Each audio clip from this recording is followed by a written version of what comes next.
ಓಂ ಶಾಂತಿ. ಈ ದಿನದ ಮುರಳಿಯ ದಿನಾಂಕವಾಗಿದೆ 2/1/2026. ಪ್ರಾತಃ ಮುರಳಿ ಬಾಪ್ದಾದ ಮಧುಬನ್. ಮಧುರ ಮಕ್ಕಳೇ, ನೀವು ಪರಸ್ಪರ ಬಹಳ ಆತ್ಮೀಯ ಸ್ನೇಹದಿಂದ ಇರಬೇಕಾಗಿದೆ ಎಂದು ಮತಭೇದದಲ್ಲಿ ಬರಬಾರದು. ಪ್ರಶ್ನೆಯಾಗಿದೆ, ಪ್ರತಿಯೊಬ್ಬ ಬ್ರಾಹ್ಮಣ ಮಗು ಯಾವ ಮಾತನ್ನು ತನ್ನ ಹೃದಯದಿಂದ ಕೇಳಿಕೊಳ್ಳಬೇಕು? ಉತ್ತರ: ತಮ್ಮ ಹೃದಯದಿಂದ ಕೇಳಿಕೊಳ್ಳಿ. ನಾನು ಈಶ್ವರನ ಹೃದಯವನ್ನೇರಿದ್ದೇನೆಯೇ? ನನ್ನಲ್ಲಿ ದೈವಿ ಗುಣಗಳ ಧಾರಣೆ ಎಷ್ಟಿದೆ?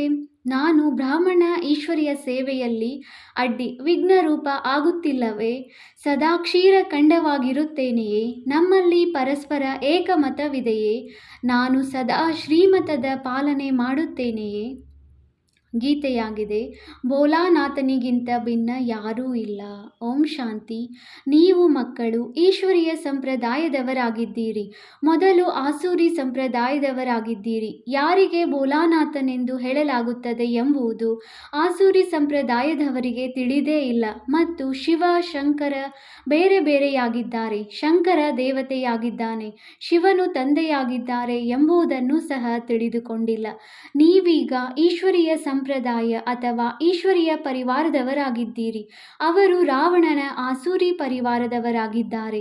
ಎಷ್ಟೊಂದು ಅಂತರವಿದೆ. ನೀವೀಗ ಈಶ್ವರೀಯ ಪರಿವಾರದಲ್ಲಿ ಈಶ್ವರನ ಮೂಲಕ ಪರಸ್ಪರ ಹೇಗೆ ಆತ್ಮಿಕ ಪ್ರೀತಿ ಇರಬೇಕು ಎಂಬುದನ್ನು ಕಲಿಯುತ್ತಿದ್ದೀರಿ. ಬ್ರಾಹ್ಮಣ ಕುಲದಲ್ಲಿ ಪರಸ್ಪರ ಈ ಆತ್ಮಿಕ ಪ್ರೀತಿಯನ್ನು ಇಲ್ಲಿಂದಲೇ ತುಂಬಿಸಿಕೊಳ್ಳಬೇಕಾಗಿದೆ. ಯಾರಿಗೆ ಪೂರ್ಣ ಪ್ರೀತಿ ಇರುವುದಿಲ್ಲವೋ ಅವರು ಪೂರ್ಣ ಪದವಿಯನ್ನು ಪಡೆಯುವುದಿಲ್ಲ. ಅಲ್ಲಂತೂ ಒಂದು ಧರ್ಮ, ಒಂದು ರಾಜ್ಯವಿರುತ್ತದೆ. ಪರಸ್ಪರ ಯಾವುದೇ ಕಲಹವೂ ಇರುವುದಿಲ್ಲ. ಇಲ್ಲಾದರೆ ರಾಜ್ಯವೇ ಇಲ್ಲ. ಬ್ರಾಹ್ಮಣರಲ್ಲಿಯೂ ದೇಹಾಭಿಮಾನವಿರುವ ಕಾರಣ ಮತಭೇದದಲ್ಲಿ ಬಂದು ಬಿಡುತ್ತಾರೆ. ಇಂತಹ ಮತಭೇದದಲ್ಲಿ ಬರುವವರು ಶಿಕ್ಷೆಗಳನ್ನು ಅನುಭವಿಸಿ ನಂತರ ತೇರ್ಗಡೆಯಾಗುತ್ತಾರೆ. ನಂತರ ಸತ್ಯಯುಗದಲ್ಲಿ ಒಂದು ಧರ್ಮದಲ್ಲಿರುತ್ತಾರೆ. ಆದ್ದರಿಂದ ಅಲ್ಲಿ ಶಾಂತಿ ಇರುತ್ತದೆ. ಒಂದು ಕಡೆ ಆಸುರಿ ಸಂಪ್ರದಾಯ ಅಥವಾ ಆಸುರಿ ಪರಿವಾರದವರಿದ್ದಾರೆ. ಇಲ್ಲಿ ಈಶ್ವರೀಯ ಪರಿವಾರವಿದೆ. ಭವಿಷ್ಯಕ್ಕಾಗಿ ದೈವಿ ಗುಣಗಳನ್ನು ಧಾರಣೆ ಮಾಡುತ್ತಿದ್ದೀರಿ. ತಂದೆಯು ಸರ್ವಗುಣ ಸಂಪನ್ನರನ್ನಾಗಿ ಮಾಡುತ್ತಾರೆ. ಎಲ್ಲರೂ ಆಗುವುದಿಲ್ಲ. ಯಾರು ಶ್ರೀಮತದಂತೆ ನಡೆಯುವರೋ ಅವರೇ ವಿಜಯಮಾಲೆಯ ಮಣಿಯಾಗುತ್ತಾರೆ. ಯಾರು ಆಗುವುದಿಲ್ಲವೋ ಅವರು ಪ್ರಜೆಗಳಲ್ಲಿ ಬಂದು ಬಿಡುತ್ತಾರೆ. ಅಲ್ಲಂತೂ ದೈವಿ ರಾಜಧಾನಿ ಇರುತ್ತದೆ. 100% ಸುಖ, ಶಾಂತಿ, ಪವಿತ್ರತೆ ಇರುತ್ತದೆ. ಈ ಬ್ರಾಹ್ಮಣ ಕುಲದಲ್ಲಿ ಈಗ ದೈವಿ ಗುಣಗಳನ್ನು ಧಾರಣೆ ಮಾಡಿಕೊಳ್ಳಬೇಕಾಗಿದೆ. ಕೆಲವರಂತೂ ಬಹಳ ಚೆನ್ನಾಗಿ ದೈವಿ ಗುಣಗಳನ್ನು ಧಾರಣೆ ಮಾಡಿಕೊಳ್ಳುತ್ತಾ ಅನ್ಯರಿಗೂ ಮಾಡಿಸುತ್ತಾ ಇರುತ್ತಾರೆ. ಯಾವಾಗ ದೇಹಿ ಅಭಿಮಾನಿಯಾಗಿರುವರೋ ಆಗಲೇ ಈಶ್ವರೀಯ ಕುಲದಲ್ಲಿ ಪರಸ್ಪರ ಆತ್ಮಿಕ ಸ್ನೇಹವೂ ಇರುವುದು. ಆದ್ದರಿಂದ ಪುರುಷಾರ್ಥ ಮಾಡುತ್ತಾ ಇರುತ್ತಾರೆ. ಅಂತ್ಯದಲ್ಲಿಯೂ ಎಲ್ಲರ ಸ್ಥಿತಿಯು ಏಕರಸ, ಒಂದೇ ರೀತಿ ಇರಲು ಸಾಧ್ಯವಿಲ್ಲ. ನಂತರ ಶಿಕ್ಷೆಗಳನ್ನು ಅನುಭವಿಸಿ ಪದವಿ ಭ್ರಷ್ಟರಾಗಿ ಬಿಡುತ್ತಾರೆ. ಕಡಿಮೆ ಪದವಿಯನ್ನು ಪಡೆಯುತ್ತಾರೆ. ಬ್ರಾಹ್ಮಣರಲ್ಲಿಯೂ ಒಂದು ವೇಳೆ ಯಾರಾದರೂ ಕ್ಷೀರಖಂಡವಾಗಿರುವುದಿಲ್ಲ. ಪರಸ್ಪರ ಉಪ್ಪು ನೀರಾಗಿ ವರ್ತಿಸುತ್ತಾರೆ. ದೈವಿ ಗುಣಗಳನ್ನು ಧಾರಣೆ ಮಾಡಲಿಲ್ಲವೋ ಅವರು ಶ್ರೇಷ್ಠ ಪದವಿಯನ್ನು ಹೇಗೆ ಪಡೆಯುವರು? ಉಪ್ಪು ನೀರಾಗಿರುವ ಕಾರಣ ಇಲ್ಲಿ ಈಶ್ವರೀಯ ಸೇವೆಯಲ್ಲಿಯೂ ವಿಘ್ನರೂಪವಾಗಿರುತ್ತಾರೆ. ಅಂಥವರ ಅದೃಷ್ಟವೇನಾಗುತ್ತದೆ? ಅವರು ಅಷ್ಟು ಶ್ರೇಷ್ಠ ಪದವಿಯನ್ನು ಪಡೆಯಲು ಸಾಧ್ಯವಿಲ್ಲ. ಒಂದು ಕಡೆ ಕ್ಷೀರಖಂಡವಾಗುವ ಪುರುಷಾರ್ಥ ಮಾಡುತ್ತಾರೆ, ಇನ್ನೊಂದು ಕಡೆ ಮಾಯೆಯು ಉಪ್ಪು ನೀರನ್ನಾಗಿ ಮಾಡಿಬಿಡುತ್ತದೆ. ಆ ಕಾರಣದಿಂದ ಸೇವೆಯ ಬದಲು ಸೇವಾಭಂಗ ಮಾಡುತ್ತಾರೆ. ತಂದೆಯು ಕುಳಿತು ತಿಳಿಸುತ್ತಾರೆ, ನೀವು ಈಶ್ವರೀಯ ಪರಿವಾರದವರಾಗಿದ್ದೀರಿ. ಈಶ್ವರನ ಜೊತೆಯಲ್ಲಿಯೇ ಇರುತ್ತೀರಿ. ಕೆಲವರು ಜೊತೆ ಇರುತ್ತಾರೆ, ಇನ್ನು ಕೆಲವರು ಬೇರೆ ಬೇರೆ ಗ್ರಾಮಗಳಲ್ಲಿರುತ್ತಾರೆ. ಆದರೆ ಒಟ್ಟಿಗೆ ಇದ್ದೀರಲ್ಲವೇ? ತಂದೆಯೂ ಸಹ ಭಾರತದಲ್ಲಿಯೇ ಬರುತ್ತಾರೆ. ಶಿವ ತಂದೆಯು ಯಾವಾಗ ಬರುತ್ತಾರೆ, ಬಂದು ಏನು ಮಾಡುತ್ತಾರೆ ಎಂಬುದನ್ನು ಮನುಷ್ಯರು ತಿಳಿದುಕೊಂಡಿಲ್ಲ. ನಿಮಗೆ ತಂದೆಯ ಮೂಲಕ ಈಗ ಪರಿಚಯ ಸಿಕ್ಕಿದೆ. ರಚಯಿತ ಮತ್ತು ರಚನೆಯ ಆದಿ ಮಧ್ಯ ಅಂತ್ಯವನ್ನು ನೀವೀಗ ತಿಳಿದುಕೊಂಡಿದ್ದೀರಿ. ಈ ಚಕ್ರವು ಹೇಗೆ ಸುತ್ತುತ್ತದೆ, ಈಗ ಯಾವ ಸಮಯವಾಗಿದೆ ಎಂದು ಪ್ರಪಂಚದವರಿಗೆ ತಿಳಿದಿಲ್ಲ. ಅವರು ಸಂಪೂರ್ಣ ಘೋರ ಅಂಧಕಾರದಲ್ಲಿದ್ದಾರೆ. ನೀವು ಮಕ್ಕಳು ಮಕ್ಕಳಿಗೆ ರಚಯಿತ ತಂದೆಯು ಬಂದು ಪೂರ್ಣ ಸಮಾಚಾರವನ್ನು ತಿಳಿಸುತ್ತಾರೆ. ಜೊತೆಯಲ್ಲಿ ಹೇ ಸಾಲಿಗ್ರಾಮಗಳೇ, ನನ್ನನ್ನು ನೆನಪು ಮಾಡಿ ಎಂದು ಹೇಳುತ್ತಾರೆ. ಶಿವ ತಂದೆಯು ತಮ್ಮ ಮಕ್ಕಳಿಗೆ ಹೇಳುತ್ತಾರೆ, ನೀವು ಪಾವನರಾಗಲು ಇಷ್ಟಪಡುತ್ತೀರಲ್ಲವೇ? ಕರೆಯುತ್ತಾ ಬಂದಿದ್ದೀರಿ, ಈಗ ನಾನು ಬಂದಿದ್ದೇನೆ. ಶಿವ ತಂದೆಯು ಭಾರತವನ್ನು ಪುನಃ ಶಿವಾಲಯವನ್ನಾಗಿ ಮಾಡುವುದಕ್ಕಾಗಿಯೇ ಬರುತ್ತಾರೆ. ರಾವಣನು ವೇಶ್ಯಾಲಯವನ್ನಾಗಿ ಮಾಡುತ್ತಾನೆ. ಸ್ವಯಂ ತಾವೇ ಹಾಡುತ್ತಾರೆ, ನಾವು ಪತಿತರಾಗಿದ್ದೇವೆ. ಭಾರತವು ಸತ್ಯಯುಗದಲ್ಲಿ ಸಂಪೂರ್ಣ ನಿರ್ವಿಕಾರಿಯಾಗಿತ್ತು. ನಿರ್ವಿಕಾರಿ ದೇವತೆಗಳಿಗೆ ವಿಕಾರಿ ಮನುಷ್ಯರು ಪೂಜಿಸುತ್ತಾರೆ, ಪುನಃ ವಿಕಾರಿಗಳಾಗುತ್ತಾರೆ. ಆಗ ಹೇ ಪತಿತ ಪಾವನ, ಬನ್ನಿ, ಬಂದು ನಮ್ಮನ್ನು ನಿರ್ವಿಕಾರಿಯನ್ನಾಗಿ ಮಾಡಿ ಎಂದು ಕರೆಯುತ್ತಾರೆ. ತಂದೆಯು ತಿಳಿಸುತ್ತಾರೆ, ಈ ಅಂತಿಮ ಜನ್ಮದಲ್ಲಿ ನೀವು ಪವಿತ್ರರಾಗಿ ನನ್ನೊಬ್ಬನನ್ನೇ ನೆನಪು ಮಾಡಿ. ಆಗ ನಿಮ್ಮ ಪಾಪಗಳು ತುಂಡಾಗುತ್ತವೆ ಮತ್ತು ನೀವು ತಮೋಪ್ರಧಾನರಿಂದ ಸತೋಪ್ರಧಾನ ದೇವತೆಗಳಾಗಿ ಬಿಡುತ್ತೀರಿ. ನಂತರ ಚಂದ್ರವಂಶಿ ಕ್ಷತ್ರಿಯ ಪರಿವಾರದಲ್ಲಿ ಬರುತ್ತೀರಿ. ಈ ಸಮಯದಲ್ಲಿ ಈಶ್ವರೀಯ ಪರಿವಾರದವರಾಗಿದ್ದೀರಿ. ನಂತರ ದೈವಿ ಪರಿವಾರದಲ್ಲಿ 21 ಜನ್ಮಗಳವರೆಗೆ ಇರುತ್ತೀರಿ. ನೀವು ಈ ಅಂತಿಮ ಜನ್ಮವನ್ನು ಈ ಈಶ್ವರೀಯ ಪರಿವಾರದಲ್ಲಿ ಕಳೆಯುತ್ತೀರಿ. ಇದರಲ್ಲಿ ನೀವು ಪುರುಷಾರ್ಥ ಮಾಡಿ ಸರ್ವಗುಣ ಸಂಪನ್ನರಾಗಬೇಕಾಗಿದೆ. ನೀವು ಪೂಜ್ಯರಾಗಿದ್ದೀರಿ, ಅವಶ್ಯವಾಗಿ ರಾಜ್ಯವನ್ನು ಮಾಡುತ್ತಿದ್ದೀರಿ, ನಂತರ ಪೂಜಾರಿಗಳಾದಿರಿ. ಇದನ್ನು ತಿಳಿಸಬೇಕಾಗುತ್ತದೆಯಲ್ಲವೇ? ಭಗವಂತ ತಂದೆಯಾಗಿದ್ದಾರೆ, ನಾವು ಅವರ ಮಕ್ಕಳಾಗಿದ್ದೇವೆ ಅಂದಾಗ ಪರಿವಾರವಾಯಿತಲ್ಲವೇ? ಗಾಯನವೂ ಇದೆ. ನೀವು ಮಾತಾಪಿತ, ನಾವು ನಿಮ್ಮ ಬಾಲಕರು, ಪರಿವಾರವಾಯಿತಲ್ಲವೇ? ಈಗ ತಂದೆಯ ಅಪಾರ ಸುಖದ ಗಣಿಯೇ ಸಿಗುತ್ತಿದೆ. ತಂದೆಯು ತಿಳಿಸುತ್ತಾರೆ, ನಿಸ್ಸಂದೇಹವಾಗಿ ನೀವು ನಮ್ಮ ಪರಿವಾರದವರಾಗಿದ್ದೀರಿ. ಆದರೆ ಡ್ರಾಮಾ ಪ್ಲಾನ್ ಅನುಸಾರವಾಗಿ ರಾವಣ ರಾಜ್ಯದಲ್ಲಿ ಬಂದ ನಂತರ ಪುನಃ ನೀವು ದುಃಖದಲ್ಲಿ ಬರುತ್ತೀರಿ.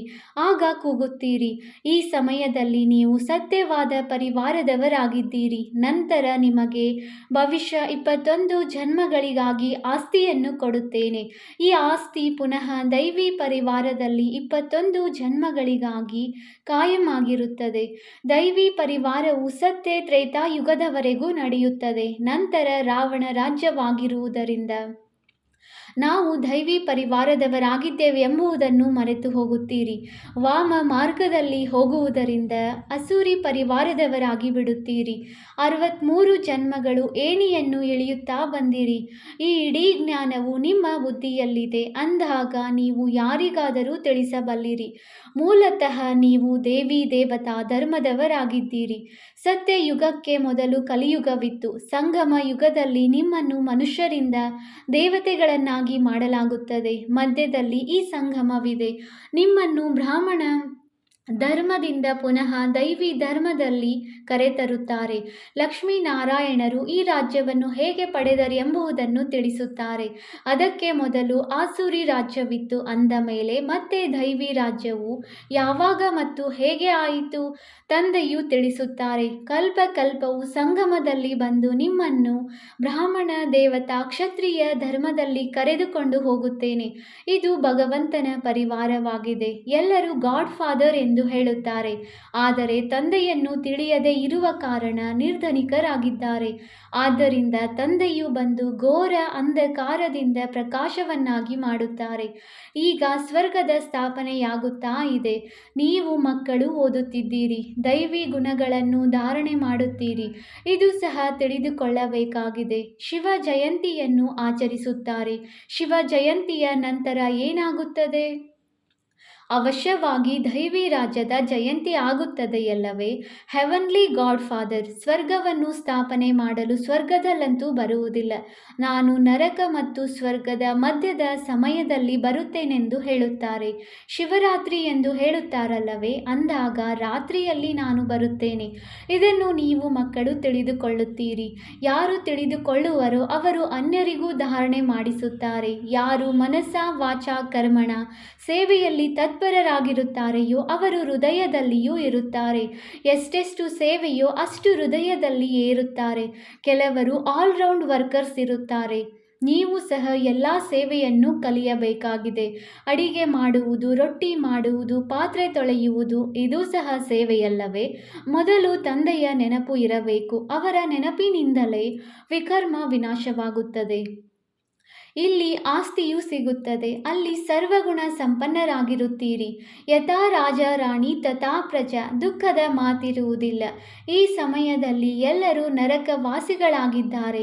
ಎಲ್ಲರದು ಇಳಿಯುವ ಕಲೆಯಾಗಿದೆ, ಮತ್ತೆ ಈಗ ಏರುವ ಕಲೆಯಾಗುವುದು.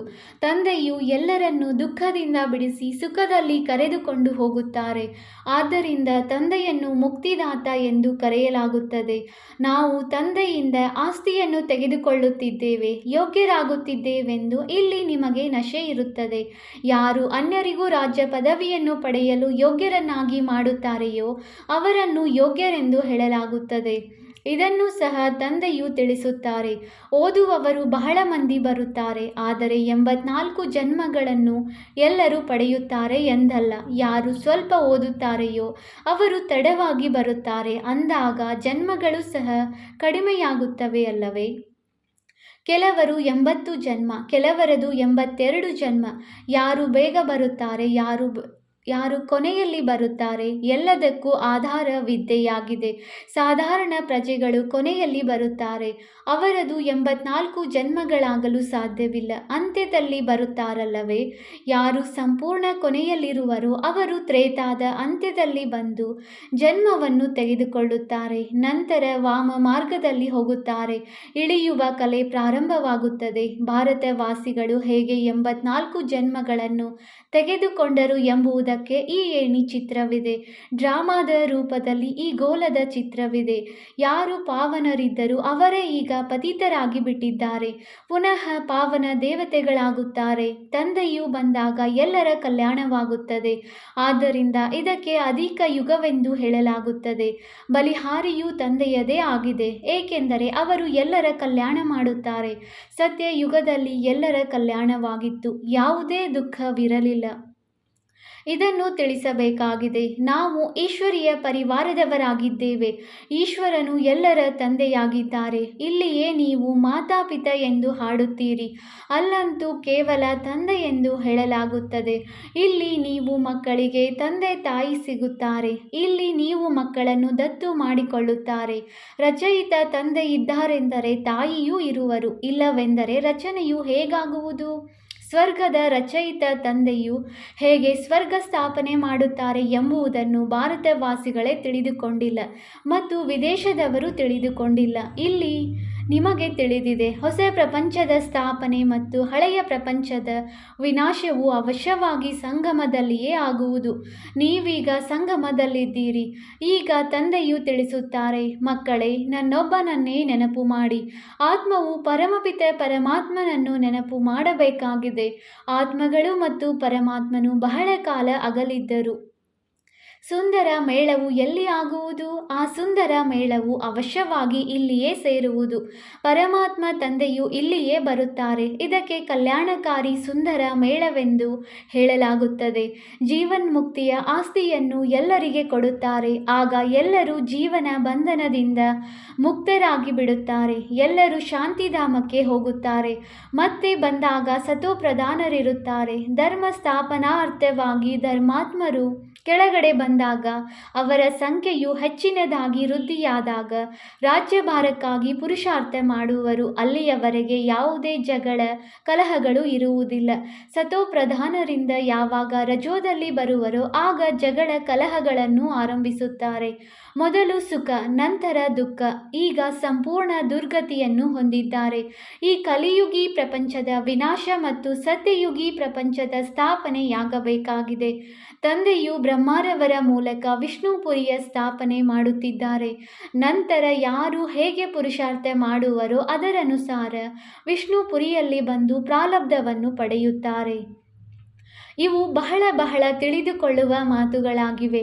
ಈ ಸಮಯದಲ್ಲಿ ನಾವು ಈಶ್ವರನಿಂದ ಭವಿಷ್ಯ 21 ಜನ್ಮಗಳ ಆಸ್ತಿಯನ್ನು ಪಡೆಯುತ್ತಿದ್ದೇವೆ ಎಂದು ನೀವು ಮಕ್ಕಳಿಗೆ ಬಹಳ ಖುಷಿ ಇರಬೇಕು.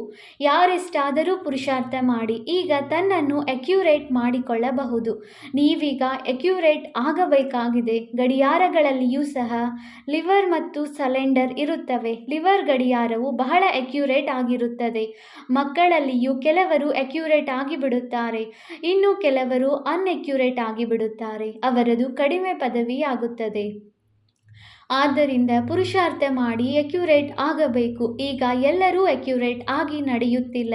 ಪುರುಷಾರ್ಥ ಮಾಡಿಸುವವರು ಒಬ್ಬರೇ ತಂದೆಯಾಗಿದ್ದಾರೆ. ಅದೃಷ್ಟವನ್ನು ರೂಪಿಸಿಕೊಳ್ಳುವ ಪುರುಷಾರ್ಥದಲ್ಲಿ ಕೊರತೆ ಇದೆ. ಆದ್ದರಿಂದಲೇ ಕಡಿಮೆ ಪದವಿಯನ್ನು ಪಡೆಯುತ್ತಾರೆ.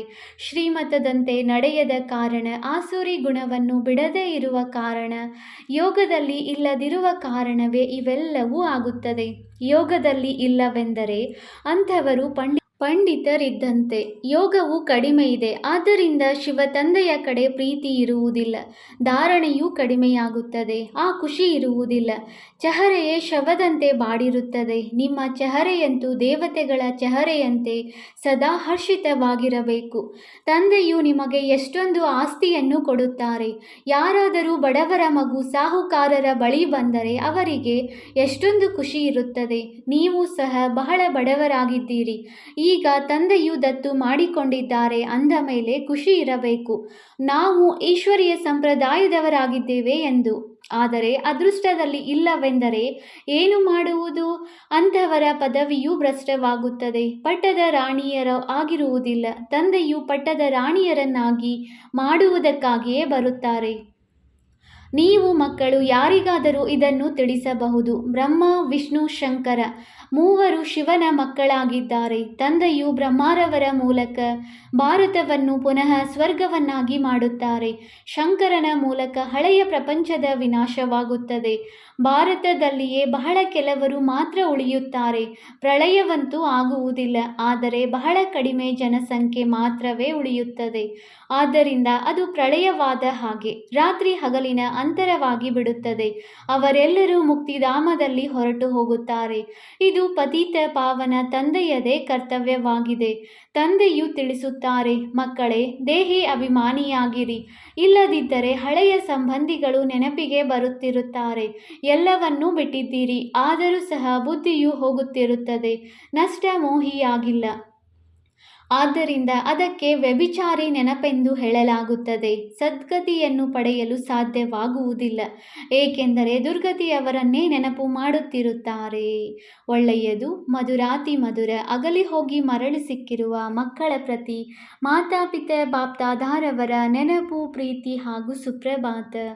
ಆತ್ಮಿಕ ಮಕ್ಕಳಿಗೆ ಆತ್ಮಿಕ ತಂದೆಯ ನಮಸ್ತೆ. ನಾವು ಆತ್ಮಿಕ ಮಕ್ಕಳಿಂದ ಆತ್ಮಿಕ ತಂದೆಗೆ ನೆನಪು, ಪ್ರೀತಿ ಹಾಗೂ ನಮಸ್ತೆ ನಮಸ್ತೆ ನಮಸ್ತೆ. ಧಾರಣೆಗಾಗಿ ಮುಖ್ಯ ಸಾರ. Point number 1. ಬಾಪ್ ದಾದಾರವರ ಹೃದಯವನ್ನೇರಲು ಮನಸ್ಸ ವಾಚ ಕರ್ಮಣ ಸೇವೆ ಮಾಡಬೇಕಾಗಿದೆ. ಅಕ್ಯುರೇಟ್ ಮತ್ತು ಆಲ್ರೌಂಡರ್ ಆಗಬೇಕಾಗಿದೆ. Point number 2. ಯಾವುದೇ ಹಳೆಯ ಮಿತ್ರ ಸಂಬಂಧಿಗಳು ನೆನಪಿಗೆ ಬರಬಾರದು. ಈ ರೀತಿ ಆತ್ಮಾಭಿಮಾನಿಗಳಾಗಬೇಕು. ಪರಸ್ಪರ ಬಹಳ ಬಹಳ ಆತ್ಮಿಕ ಪ್ರೀತಿಯಿಂದ ಇರಬೇಕಾಗಿದೆ. ಉಪ್ಪು ನೀರಾಗಿ ವರ್ತಿಸಬಾರದು. ವರದಾನ: ವಿಶ್ವ ಪರಿವರ್ತನೆಯ ಶ್ರೇಷ್ಠ ಕಾರ್ಯದಲ್ಲಿ ತಮ್ಮ ಬೆರಳನ್ನು ಸಹಯೋಗ ಕೊಡುವಂತಹ ಮಹಾನರಿಂದ ನಿರ್ಮಾಣ ಭವ. ಹೇಗೆ ಯಾವುದೇ ಸ್ಥೂಲ ವಸ್ತುವನ್ನು ತಯಾರು ಮಾಡುತ್ತೀರೆಂದರೆ ಅದರಲ್ಲಿ ಎಲ್ಲ ವಸ್ತುಗಳನ್ನು ಹಾಕುತ್ತಾರೆ. ಸಾಧಾರಣವಾದ ಸಕ್ಕರೆ ಅಥವಾ ಉಪ್ಪು ಕಡಿಮೆಯಾದರೂ ಶ್ರೇಷ್ಠವಾದ ವಸ್ತುವು ಸಹ ತಿನ್ನಲು ಯೋಗ್ಯವಾಗುವುದಿಲ್ಲ. ಅದೇ ರೀತಿ ವಿಶ್ವ ಪರಿವರ್ತನೆಯ ಈ ಶ್ರೇಷ್ಠ ಕಾರ್ಯಕ್ಕಾಗಿ ಪ್ರತಿಯೊಂದು ರತ್ನಗಳ ಅವಶ್ಯಕತೆ ಇದೆ. ಎಲ್ಲರ ಸಹಯೋಗವೂ ಬೇಕಾಗಿದೆ. ಎಲ್ಲರೂ ತಮ್ಮ ತಮ್ಮ ರೀತಿಯಿಂದ ಬಹಳ ಬಹಳ ಅವಶ್ಯಕ ಶ್ರೇಷ್ಠ ಮಹಾರಥಿಗಳಾಗಿದ್ದಾರೆ. ಆದ್ದರಿಂದ ತಮ್ಮ ಕಾರ್ಯದ ಶ್ರೇಷ್ಠತೆಯ ಮೌಲ್ಯವನ್ನು ಅರಿತುಕೊಳ್ಳಿರಿ. ಎಲ್ಲರೂ ಮಹಾನ್ ಆತ್ಮರಾಗಿದ್ದೀರಿ, ಆದರೆ ಎಷ್ಟು ಮಹಾನ್ ಆಗಿದ್ದೀರಿ ಅಷ್ಟು ನಿರ್ಮಾಣರೂ ಆಗಿರಿ. ಸ್ಲೋಗನ್: ತಮ್ಮ ಸ್ವಭಾವವನ್ನು ಸರಳವನ್ನಾಗಿ ಮಾಡಿಕೊಳ್ಳುತ್ತೀರೆಂದರೆ ಸರ್ವ ಕಾರ್ಯಗಳು ಸಹಜವಾಗಿ ಆಗಿಬಿಡುತ್ತವೆ. ಅವ್ಯಕ್ತ ಸೂಚನೆ: ಈ ಅವ್ಯಕ್ತ ಮಾಸದಲ್ಲಿ ಬಂಧನ ಮುಕ್ತರಾಗಿ ಜೀವನ್ಮುಕ್ತ ಸ್ಥಿತಿಯ ಅನುಭವ ಮಾಡಿರಿ. ಜೀವನದಲ್ಲೇ ಇದ್ದುಕೊಂಡು ಸಮಯ ಸೂಕ್ಷ್ಮವಾಗುತ್ತಿದ್ದಂತೆ ಪರಿಸ್ಥಿತಿಗಳು, ಸಮಸ್ಯೆಗಳು, ವಾತಾವರಣ ಡಬಲ್ ದೂಷಿತವಾಗುತ್ತಿರುತ್ತದೆ. ಇಂತಹ ಸಮಯದಲ್ಲೂ ಅದರ ಪ್ರಭಾವದಿಂದ ಮುಕ್ತರಾಗಿ ಜೀವನದಲ್ಲೇ ಇದ್ದುಕೊಂಡು ಈ ಎಲ್ಲ ಭಿನ್ನ ಭಿನ್ನ ಬಂಧನಗಳಿಂದ ಮುಕ್ತರಾಗಿರಬೇಕಾಗಿದೆ. ಒಂದು ಸೂಕ್ಷ್ಮ ಬಂಧನವೂ ಸಹ ಇರಬಾರದು. ಇಂತಹ ಬಂಧನ ಮುಕ್ತ ಜೀವನ್ಮುಕ್ತರಾಗುವುದು ಪ್ರತಿಯೊಬ್ಬ ಬ್ರಾಹ್ಮಣ ಮಕ್ಕಳ ಗುರಿಯಾಗಿದೆ. ಸಂಗಮ ಯುಗದಲ್ಲಿಯೇ ಈ ಜೀವನ್ಮುಕ್ತ ಸ್ಥಿತಿಯ ಪ್ರಾಪ್ತಿಯನ್ನು ಅನುಭವಿಸಬೇಕಾಗಿದೆ. ಓಂ ಶಾಂತಿ.